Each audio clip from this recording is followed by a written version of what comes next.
Hello friends, स्वागत है आप सभी का आपके अपने YouTube चैनल ऑनलाइन शिक्षण में। मैं सुजाता चौधरी आप सभी का एक बार फिर से स्वागत करती हूँ। दोस्तों, लास्ट टॉपिक में हमारा जो डिस्कशन चल रहा था वो पिछड़े, विकलांग तथा मानसिक रूप से पिछड़े बच्चों पर चल रहा था। हमने पिछड़े और विकलांग बच्चों का डिस्कशन कर लिया था। आज बात करेंगे हम मानसिक रूप से जो मंद बालक होते हैं, जो मंद बुद्धि बालक होते हैं। हम बहुत कुछ बच्चों को हम सड़क पर भी घूमते, कुछ आदमियों को हम सड़क पर भी घूमते देखते हैं, वो इस तरह से ही इधर उधर घूमते फिरते रहते हैं। वो मंद बुद्धि जो होते हैं, इसी प्रकार उनको जो है अच्छे से उनकी देखभाल नहीं हुई और वो इस तरह से घूमते रहते हैं। तो वे बच्चे, जो ऐसे बालक जिनकी मानसिक योग्यता सामान्य मानसिक योग्यता से कम होती है। सामान्य मानसिक आपको पता ही है, 90 से 100 110 आपको जो है रखा जाता है, जो सामान्य होते हैं। ठीक है, तो जो मानसिक योग्यता सामान्य से औसत से कम होती है उनको मंद बुद्धि या मंद मानसिक रूप से जो मंद बालक होते हैं वो कहे जाते हैं। सामान्यतः क्या होता है कि इनका IQ 80 से कम होता है। जो 70 से 80 के होते हैं वो अल्प बुद्धि होते हैं, 50 से 70 मूर्ख बुद्धि में आते हैं और 25 से 50 मूढ़ होते हैं और 25 से कम जो होते हैं वो जड़ होते हैं। आप इनको फिर भी कुछ ट्रेन कर सकते हैं, इनको आप ट्रेन नहीं कर सकते हैं बिल्कुल भी। तो इनको आप फिर भी थोड़ा बहुत जो है किसी प्रकार का प्रशिक्षण, आप इनको स्वच्छता संबंधी इनको शरीर संबंधी 2-4 बातें आप इनको सिखा सकते हैं। लेकिन जो ये बच्चे होते हैं इनको ट्रेनिंग बहुत मुश्किल होती है इनको दी जाना। तो बात करते हैं जो मानसिक रूप से मंद बालक होते हैं उनकी विशेषताएं क्या क्या होती हैं। अगर मोटे तौर पर देखा जाए तो जो मंद बुद्धि बालक होते हैं उनका विकास भी जो है बहुत हद तक प्रभावित होता है और सामान्य बच्चों से वो धीरे धीरे उनका विकास चलता है। वो बोलना देर से सीखेंगे, वो चलना देर से सीखेंगे, वो अपने हाथों की जो एक्टिविटीज हैं वो भी देर से करते हैं। वो सामान्य रूप से सामान्य बच्चे से वो उनके क्रियाकलाप भी धीरे धीरे ही विकसित होते हैं। उनका विकास जो है प्रभावित रहता है, उनका विकास जो है सामान्य बालकों से धीरे ही होता है। नेक्स्ट अगर बात करें तो बच्चे का IQ जो है 80 से कम होता है। अभी हमने बात की कि इनकी इनका जो गुण होता है वो यही होता है कि 80 से जो नीचे की बुद्धि लब्धि होती है, नीचे का IQ होता है, वो मानसिक रूप से मंद बालकों का होता है। नेक्स्ट हम बात करेंगे सीखने की क्षमता में कमी होती है। जो पिछड़े बच्चे होते हैं उनमें कहीं ना कहीं ऐसा नहीं कह सकते कि उनमें सीखने की क्षमता कम होती है। वो कहीं ना कहीं एकाग्रता के कारण या किसी अभिप्रेरणा के अभाव के कारण वो सीख नहीं पाते। लेकिन इन बच्चों में क्या होती है, इनमें सीखने की क्षमता स्वाभाविक रूप से ही कम होती है। इनको सिखाना बहुत मुश्किल होता है। आप इनको इजीली नहीं सिखा सकते क्योंकि इनके अंदर वो कैपेसिटी नहीं होती है। नेक्स्ट बात करते हैं एकाग्रता में कमी। इनमें एकाग्रता का जो अभाव होता है, पिछड़ेपन के जो पिछड़े बच्चे होते हैं उनके मुकाबले भी इनके इनमें बहुत एकाग्रता में जो है कमी होती है। नेक्स्ट हम बात करते हैं इनकी दुर्बल जो स्मरण शक्ति होती है वो बहुत ज्यादा दुर्बल होती है। इन्हें याद नहीं रहता क्योंकि बुद्धि लब्धि ही इनकी बहुत नीचे चली जाती है, इसलिए इनकी स्मरण शक्ति भी जो है प्रभावित होती है और ये आसानी से कुछ भी याद नहीं कर पाते। नेक्स्ट हम बात करते हैं इनमें बच्चों में नैतिकता का अभाव होता है। इनको व्यवहार का, आचरण का इनको कुछ भी नहीं पता होता, किस प्रकार का आपको व्यवहार करना है, किस प्रकार की आपको जो है नैतिकता क्या है। नैतिकता से इन्हें इनका कोई भी आचार विचार इनके इस तरह के नहीं होते हैं। आप नेक्स्ट आप एक बात कर सकते हैं, आप इनको जो कार्य कुशल होते हैं, हस्त कौशल जो होते हैं, आप इनको हस्त कौशल भी आप इनको सिखाना जो है इनको संभव नहीं है। ठीक है, अगर बात की जाए कारणों की कि मंद बुद्धि जो बालक होते हैं उनके कारण क्या हैं, तो फर्स्ट होता है वंशानुक्रम, क्योंकि ये सब चीजें हमें जेनेटिक रूप से, हेरिडिटरी रूप से हमें मिलती हैं, तो हेरिडिटी से संबंधित होती हैं। नेक्स्ट अगर हम बात करें प्रेगनेंसी के समय में, गर्भावस्था के समय में जो माता है उनके साथ कोई असामान्य स्थिति हो गई हो, उनका स्वास्थ्य खराब हो गया हो, तो वो कहीं ना कहीं कारण बनेगा कि बच्चे के जो है स्वास्थ्य पर प्रभाव पड़ सकता है। ठीक है, एक समय होता है कि जब हम बड़े भी हो जाते हैं तो कहीं ना कहीं कोई कारण ऐसा आ जाता है जीवन में कि हमारे संवेगों पर हमारा नियंत्रण नहीं रहता है, और जब हम बिल्कुल मतलब कंट्रोल हमारा खत्म हो जाता है, अभाव बिल्कुल हो जाता है, हमारा संवेगों पर नियंत्रण नहीं रहता है, तो कहीं ना कहीं एक ऐसी स्थिति बन जाती है कि हमारा जो मानसिक स्वास्थ्य है वो बहुत हद तक प्रभावित होता है और गिरता चला जाता है। देखते हैं ना, कई मतलब बड़े बड़े भी होता है कि मतलब उसका जैसे लकवा हो जाता है, तो ये सब क्या है, वो हम मतलब वो सब चीजें मानसिक विकास को, मानसिक जो हमारा क्या बोल सकते हैं उसको, मतलब हमारे मानसिक स्वास्थ्य को प्रभावित करती हैं। ठीक है, तो संवेगों पर नियंत्रण जैसे ही हमारा बहुत जरूरी होता है, हमें अपने संवेगों पर हमेशा नियंत्रण रखना चाहिए। गुस्सा भी सीमित मात्रा में करना चाहिए। किसी के साथ हमारा मतलब एक अटैचमेंट होता है, वो भी सब चीजें हमारी बहुत हद तक हमारे कंट्रोल में होनी चाहिए। हम इजीली किसी के साथ एडजस्ट हो पाए, समायोजित हो सके। तो इस प्रकार जब हम इसमें हमारा जो नियंत्रण है खत्म हो जाता है, तो भी मंद, जो मानसिक रूप से मंद बालक है, वो स्थिति बन सकती है। ठीक है, नेक्स्ट अब बात करेंगे कि शिक्षा व्यवस्था बच्चे की कैसी होनी चाहिए। आप इनको कोई बड़ा अधिकारी तो आप इनको बना नहीं सकते हैं, इस प्रकार के बच्चों को आप इनको वैज्ञानिक नहीं बना सकते। आप इनको ऐसी शिक्षा व्यवस्था दीजिए ताकि ये अपने जो मतलब एक आचरण आप कह सकते हैं, एक व्यवहार आप कह सकते हैं, थोड़ा सा इनका सामान्य सा मतलब हो सके, या आसानी से वो चीजें करने लगे।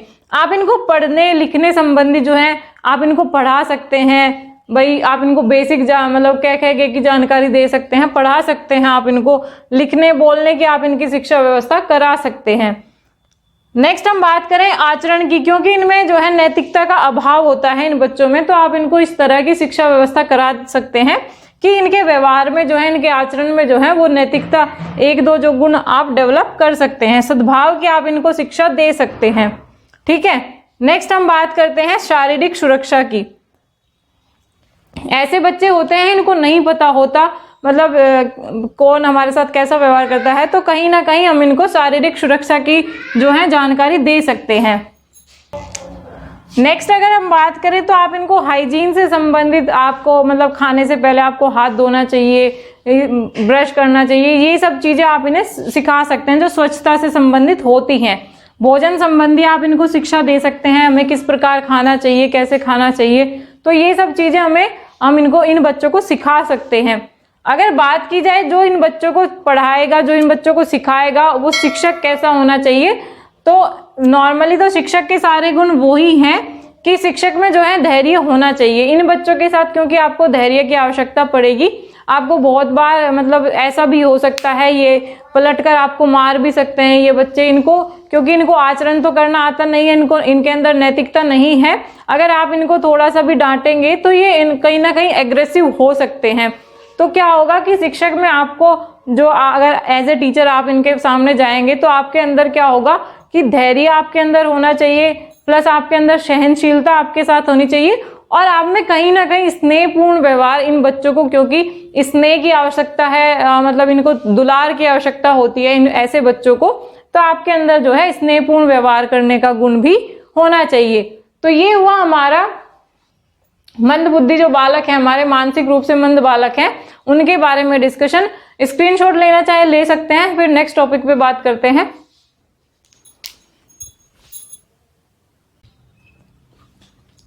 अब बात करते हैं समस्यात्मक बालक की। समस्यात्मक बालक कौन से होते हैं?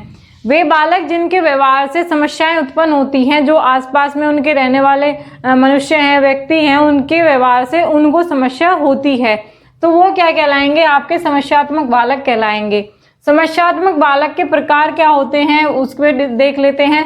पहली बात करें, चोरी करने वाले बच्चे होते हैं। कुछ आपने स्कूल में देखा होगा, जब आप अपने बच्चे को पेंसिल शार्पनर वगैरह देकर भेजते हैं, तो एक बच्चा होता है क्लास में, वो सबकी पेंसिल जो है अपने पास रख लेता है, शार्पनर अपने पास रख लेता है। टिफिन भी अक्सर देखा जाता है कि टिफिन भी वो छीनकर जो है बच्चों का खा जाता है। तो इस तरह के बच्चे क्या हैं, इनका मतलब जो आसपास में रहने वाले प्राणी मतलब मनुष्य हैं, आसपास में रहने वाले जो व्यक्ति, उनके मतलब उनके जीवन में जो है इस बच्चे की वजह से समस्याएं उत्पन्न होने लगती हैं, तो वो बच्चा क्या कहलाएगा? हमारे लिए समस्यात्मक बालक के रूप में जाना जाएगा। तो चोरी करने वाले हो गए जो बच्चों मतलब आपस में एक दूसरे की चीजें जो है चुरा कर रख लेते हैं, तो ये बच्चा भी समस्यात्मक बालक कहलाएगा। कुछ बच्चे होते हैं स्कूल से भाग जाते हैं, कारण पता नहीं उनके क्या क्या होते हैं, लेकिन स्कूल से उनकी पलायन की प्रवृत्ति जो है होती है। नेक्स्ट बात करते हैं झूठ बोलने वाले बच्चे। कुछ बच्चों की आदत होती है झूठ बोलने की, अच्छे अच्छे बहाने बना लेते हैं। आप अगर कॉपी चेक करने की बात करेंगे तो आपको नए से नए बहाने आपको देखने को मिलेंगे। तो इस प्रकार के बच्चे क्या है, समस्यात्मक बालक की श्रेणी में आएंगे। नेक्स्ट बात करते हैं समस्यात्मक व्यवहार के कारण क्या है। आखिर ऐसे वो कौन से कारण हैं जो बच्चे इस तरह का व्यवहार प्रदर्शित करते हैं। फर्स्ट पॉइंट की अगर बात करें तो अल्प बौद्धिक अक्षमता। जाहिर सी बात है इन बच्चों की जो है बौद्धिक अक्षमता सामान्य बच्चों की तुलना में कम होगी और यही कारण होगा कि वे इस तरह का व्यवहार प्रदर्शित करते हैं। इन्हें इंपॉर्टेंस का, इन्हें महत्व का नहीं पता होता। जैसे अगर स्कूल से भागने वाले बच्चों की बात करें, इनको शैक्षिक जो मतलब शिक्षा की अगर बात करें, शिक्षा के महत्व की बात करें, तो इनको इस प्रकार का ज्ञान नहीं होता कि शिक्षा का उनके जीवन में क्या प्रभाव पड़ेगा। अगर वे स्कूल से भाग जाएंगे तो उनकी शिक्षा व्यवस्था बहुत हद तक प्रभावित होगी, वो पिछड़ते हुए चले जाएंगे। ठीक है, तो बौद्धिक अक्षमता जो है उनकी हो सकती है। जन्मजात संवेगात्मक प्रवृत्तियां। कुछ बच्चे आपने देखा होगा विद्रोही प्रवृत्ति के होते हैं जन्म से ही। आप उनको कुछ भी बात समझा लीजिए, कुछ भी बात कह लीजिए, वो आपकी बात नहीं मानेंगे। जो उनको अच्छा लगेगा वो सिर्फ वो ही करेंगे। ठीक है, तो इस प्रकार के बच्चे जो हैं उनके अंदर जो है जन्मजात संवेगात्मक प्रवृत्तियां होती हैं और वो आगे चलकर समस्या का रूप जो है ले लेती हैं, क्योंकि जो हमारे समाज है वो इस तरह की प्रवृत्ति जो है एक्सेप्ट नहीं करता है। अगर आप उनके साथ एडजस्ट नहीं हो पाएंगे तो कहीं ना कहीं आप समस्यात्मक बालक के रूप में मतलब एक स्थापित हो जाएंगे। नेक्स्ट बात करते हैं पारिवारिक वातावरण की। जो परिवार का वातावरण है कहीं ना कहीं वो अनअवेयर है, उसको इतनी अवेयरनेस नहीं है शिक्षा की या फिर उन कारणों की कि भाई आप बच्चे के साथ किस प्रकार से व्यवहार करें। आपके बच्चे को जो है स्नेह की आवश्यकता है, अफेक्शन की आवश्यकता है, या फिर आप उसको जो है उस तरह का जो दूसरे पेरेंट्स करते हैं उस तरह का बिहेवियर आप उनके साथ नहीं कर रहे हैं। आप भी शिक्षा से मतलब आपको भी शिक्षा के लिए कोई आपका शिक्षा का कोई महत्व नहीं है आपके जीवन में भी। तो ऐसे परिवार के बच्चों में ये चीजें हमें अक्सर देखने को मिलती हैं। वो आर्थिक रूप से, सांस्कृतिक रूप से पिछड़े हुए परिवार होते हैं जिन परिवार के बच्चों के अंदर हमें ये चीजें देखने को मिलती हैं। नेक्स्ट बात करें, स्कूल का वातावरण भी इस समस्या के लिए बहुत हद तक योगदान रखता है और खासकर स्कूल से भागने वाले बच्चे जो हैं मतलब इस चीज से प्रभावित होते हैं। अगर मतलब बच्चे को भययुक्त वातावरण स्कूल में मिल रहा है, वो किसी चीज को एक्सप्रेस नहीं कर पा रहा है, वो अपनी समस्या जो है टीचर्स के सामने नहीं रख पा रहा है, तो जैसे ही मतलब उसका स्कूल से भागने की प्रवृत्ति जो है बढ़ती चली जाएगी। तो स्कूल का वातावरण भी इस चीज के लिए बहुत हद तक जिम्मेदार होता है। ठीक है, नेक्स्ट बात करते हैं कि इन बच्चों के लिए शिक्षा की व्यवस्था किस प्रकार की जाए। ठीक है, फर्स्ट पॉइंट की बात करें तो इनकी अक्षमता के जो अनुकूल है उनकी शिक्षा व्यवस्था उसी प्रकार की होनी चाहिए।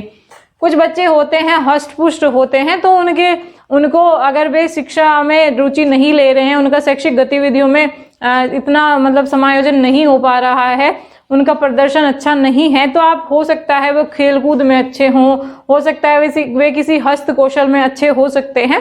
तो इस प्रकार की उनकी क्षमता को आप जानिए और उसके अनुरूप उनकी शिक्षा व्यवस्था को आप लागू कीजिए, उसी प्रकार का उनका पाठ्यक्रम जो है उन्हें प्रोवाइड कराइए। ठीक है, नेक्स्ट हम बात करते हैं अगर नेक्स्ट पॉइंट की, तो रुचि का ध्यान आपको जरूर रखना चाहिए, क्योंकि बच्चा जो है अगर वो उसका इंटरेस्ट ही नहीं है पढ़ाई में तो वो यहाँ पे अच्छा नहीं कर पाएगा। आप उसकी रुचि को देखिए, रुचि को जानिए कि किस क्षेत्र में उस बच्चे की रुचि है, उसी क्षेत्र के अकॉर्डिंग आप उसको पाठ्यक्रम जो है प्रोवाइड कराइए, उसकी जो रुचि है क्रिएट कीजिए। आप एज ए टीचर आपका ये रिस्पॉन्सिबिलिटी बनती है कि आप बच्चे की जो है रुचि उत्पन्न कीजिए, किसके प्रति, शिक्षा के प्रति, शिक्षा व्यवस्था के प्रति, शैक्षिक वातावरण के प्रति। ठीक है, नेक्स्ट हम बात करेंगे कि शिक्षण विधियां कैसी होनी चाहिए।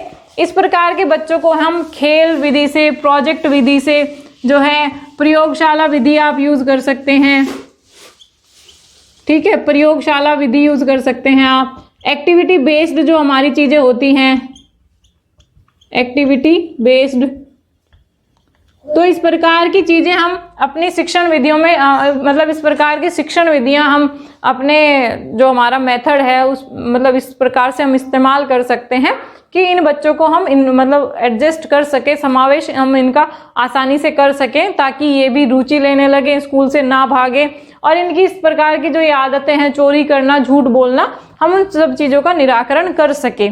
ठीक है, नेक्स्ट बात करते हैं मनोरंजन की। जब ज्यादा ही मतलब पढ़ाई का माहौल हो जाता है तो जो ये स्कूल से भागने वाले बच्चे तो होते हैं, ये स्कूल से मतलब स्कूल आना ये पसंद नहीं करते हैं, क्योंकि इनकी स्कूल से भागने की प्रवृत्ति होती है। तो कहीं ना कहीं शैक्षिक जो दबाव इनके ऊपर है वो है। तो आप थोड़ा सा मनोरंजन का माहौल जो है आप क्लास में बना सकते हैं, और इसके द्वारा भी आप इनको स्कूल में रोकने में सफल हो सकते हैं। ठीक है, नेक्स्ट बात कीजिए निर्देशन और परामर्श की। आप किसी भी क्षेत्र में हैं, अब अगर अमूमन देखा जाए तो या पिछड़े बच्चों की बात कर लीजिए, विकलांग बच्चों की बात कर लीजिए, मानसिक बच्चों की, अब जो मानसिक रूप से मंद हैं, आप औसत बच्चों की भी, और जो प्रतिभाशाली बच्चे आप कह सकते हैं, उन बच्चों को भी निर्देशन और परामर्श की जगह जगह पर मतलब आवश्यकता पड़ती रहती है। और निर्देशन और परामर्श जो है एक आवश्यक जो अंग बन गया है शिक्षा व्यवस्था का। तो मतलब स्कूल की रेस्पॉन्सिबिलिटी बनती है कि जो है स्कूल में निर्देशक और जो परामर्श या सलाहकार आप रख सकते हैं, जो समय समय पर इन बच्चों की काउंसलिंग करके इनके कारणों का पता लगाकर इनका निदान कर सकता है। ठीक है, नेक्स्ट हम बात कर सकते हैं सहयोग व अनुराग की भावना की। ऐसे बच्चों को मतलब ये नहीं करना चाहिए कि इनको थोड़ा सा अलग बांट दिया, ऐसा व्यवहार नहीं करना चाहिए। थोड़ा सा इनके साथ अनुराग की, थोड़ा सा स्नेह की भावना इनके साथ आपको एज ए टीचर रखनी होगी, ताकि इन बच्चों की इन आदतों को हम दूर कर सकें, इन समस्याओं को हम दूर कर सकें।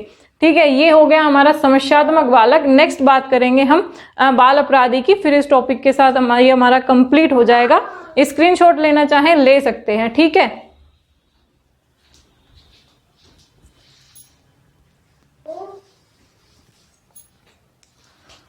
अब बात कर लेते हैं हमारा आज का जो लास्ट टॉपिक है, बाल अपराधी।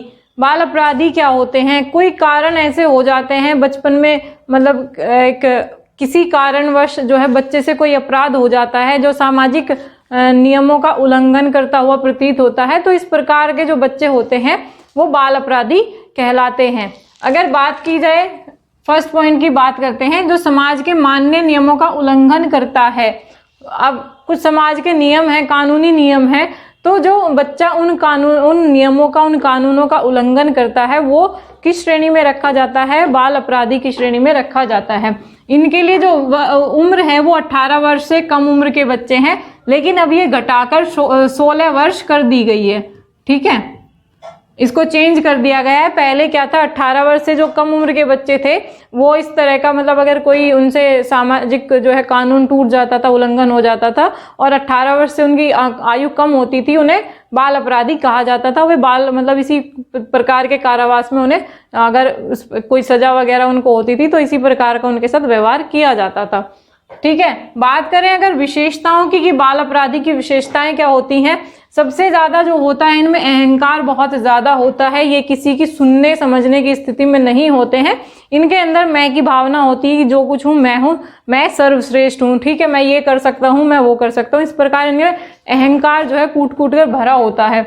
नेक्स्ट अगर बात करें, आक्रमणशीलता इनके अंदर बहुत अधिक होती है। इनको गुस्सा आते ही ये मतलब कुछ भी ये कर सकते हैं। आक्रमणशील जो ये इनका व्यक्तित्व होता है, आक्रमणशील होता है। नेक्स्ट बात करते हैं, इनकी नकारात्मक मनोवृत्ति होती है। ये जन्मजात ही जो है मतलब इनकी मनोवृत्ति जो है नकारात्मक होती है। किसी भी पक्ष के लिए ये मतलब उसके सकारात्मक पहलू को बजाय ये नकारात्मक पहलू पर ज्यादा ध्यान देते हैं।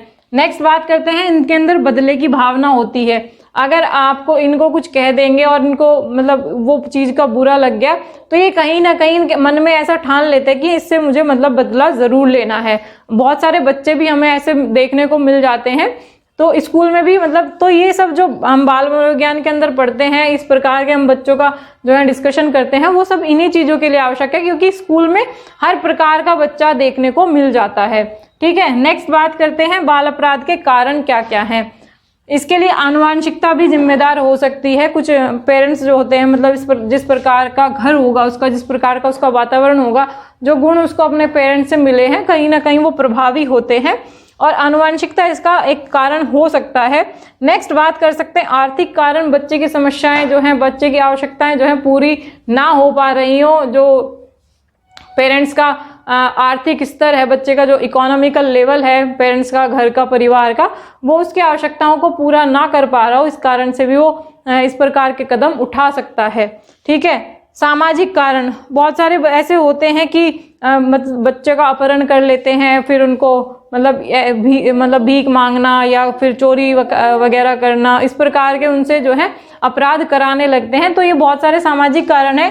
हो सकता है किसी के व्यवहार से प्रेरित होकर या किसी के व्यवहार के मतलब नकारात्मक रूप में भी उन्होंने इस तरह का कदम जो है बच्चे उठा लेते हैं।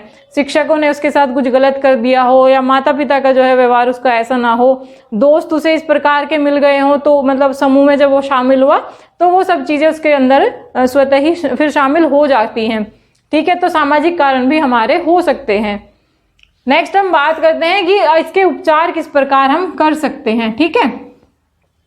उपचार करने के लिए इनकी दो प्रकार की जो प्रवृत्तियां हैं, मतलब प्रविधियां हैं, हम अपना सकते हैं। पहला है निरोधात्मक, यानी कि जो इन्हें होने से रोके। ठीक है। और एक है साध्य, अगर ऐसा कुछ हो गया है फिर हम क्या करें, किस प्रकार से हम उनके साथ ट्रीट करें। ठीक है। तो पहली तो बात करते हैं, अगर हम ऐसा नहीं होने देना चाहते कि हमारा जो बच्चा है वो बाल अपराधी ना हो, तो हमें एक तो घर का वातावरण जो है उचित प्रकार का रखना होगा, अनुशासन उसमें होना चाहिए, उसमें स्नेह होना चाहिए, मार्गदर्शन उसमें होना चाहिए। आप बच्चे को मतलब उस पर प्रॉपर जो है ध्यान देना चाहिए। आपको घर का जो वातावरण है वो बहुत अच्छे से मेंटेन करके रखना चाहिए। बच्चे की आवश्यकताओं का ध्यान अगर आप रखेंगे, उसको ऐसा ना हो कि वो अभाव में जी रहा है बिल्कुल ही और दूसरे बच्चों को देख रहा है उसके पास ये भी है, उसके पास वो भी है, तो कहीं ना कहीं उसके अंदर ऐसा होगा कि वो गलत कदम उठाने के लिए हो सकता है सक्रिय हो जाए। ठीक है। उसे अच्छे मित्र या समूह के लिए प्रेरित करें, उसे बताइए कि आप अच्छे लोगों में शामिल रहिए, आप मतलब किस प्रकार के उसको दोस्त बनाने चाहिए। एज ए पेरेंट्स आपका ये उत्तरदायित्व है कि आप उस पर प्रॉपर एक गाइडेंस आप देकर चलें, बच्चे को अच्छे बुरे के बारे में बताकर चलें कि कौन अच्छा है और कौन बुरा है। ठीक है। आपको उसकी उचित शिक्षा व्यवस्था जो है आपको करनी चाहिए। ठीक है। ये सब अगर आप मतलब रखेंगे तो कहीं ना कहीं आप निरोध कर देंगे। निरोध मतलब रोकना। ठीक है। निरोधात्मक ये हमारी प्रविधियां हैं, इनका इस्तेमाल करके हम बच्चे को बाल अपराधी बनने से रोक सकते हैं। अब कारणवश जो भी कारण रहे होंगे और बच्चा बाल अपराधी बन गया है, तो उसका उपचार कैसे किया जाए, वो आ जाएंगे हमारी साध्य प्रविधियों में। ठीक है। साध्य प्रविधियों में आ जाएंगे हमारा परामर्श एवं निर्देशन। अगर बच्चे से कोई कानून टूट भी गया है तो उसको हम एक उचित गाइडेंस और काउंसलिंग उसकी हम करा सकते हैं। अगर उस लेवल पर बात नहीं बनती है, थोड़ा बड़ा अगर अपराध है, तो आपको उसके अनुकूल जो है सजा दे सकते हैं। वहां पे आप उसको शैक्षिक वातावरण प्रोवाइड करा सकते हैं। तो ये सब चीजें हम अपने लेवल पे कर सकते हैं। ठीक है। ये हो जाता है हमारा समावेशी शिक्षा का जो मतलब हमारा चैप्टर था वो कंप्लीट हो जाता है। यहाँ पे हमने समावेशी शिक्षा के बारे में डिस्कस कर लिया। आपको यहाँ से 3-4 नंबर जो है आपके एग्जाम में देखने को मिल जाएंगे समावेशी शिक्षा से। और ये नया जो है टॉपिक है 2005 के बाद से इंक्लूड हुआ है और बहुत अच्छा भी टॉपिक है। इन चीज़ों के बारे में अगर एज ए टीचर आप जानते हैं तो कहीं ना कहीं आप बहुत अच्छे और प्रभावी शिक्षक हो सकते हैं। ठीक है। ये हो गया हमारा आज का डिस्कशन, कंप्लीट होता है। मिलते हैं फिर नेक्स्ट वीडियो में, तब तक के लिए नमस्कार।